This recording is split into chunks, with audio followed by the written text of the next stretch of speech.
Parti. Voilà, très chers amis, nous sommes ce soir réunis tous ensemble pour commémorer et nous rappeler de ce qu'a été la vie de Rabbi Meir Balanès. Cette vie qui est si exceptionnelle, si extraordinaire, et qui appelle et qui surtout nous interpelle.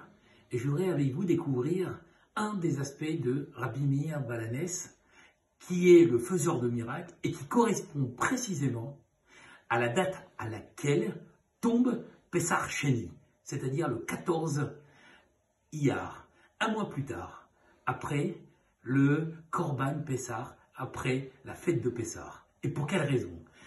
Parce qu'il y a tout simplement un principe fondamental, c'est celui qui a raté le Korban Pessah, le sacrifice de Pessah, il a la possibilité de récupérer et de refaire un autre Korban précisément un mois plus tard. En d'autres termes, ça signifie quoi? Ça signifie qu'il y a dans la vie des moments qui sont justes, qui sont opportuns, que nous essayons de saisir.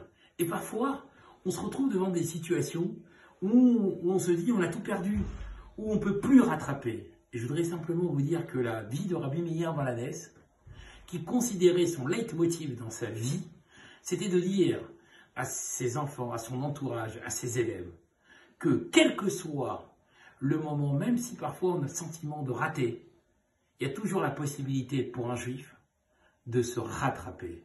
On ne rate jamais rien dans la vie, on essaie toujours de rattraper. Et voilà pourquoi, mes chers amis, la vie de Rabbi Meir Balanès correspond à ce principe, et son départ correspond au Pessah Sheni, c'est-à-dire à ce rattrapage. Un juif a toujours la possibilité de se ressaisir, de se renouveler, d'accord, et de revenir à de meilleurs sentiments vis-à-vis d'Akadosh Baruch Hu. Et j'espère que chacune et chacun d'entre nous arrivera à des moments extraordinaires qui lui permettront toujours de repartir de zéro et d'aller beaucoup plus haut et d'aller beaucoup plus loin. Amen, Kinei Ratzon.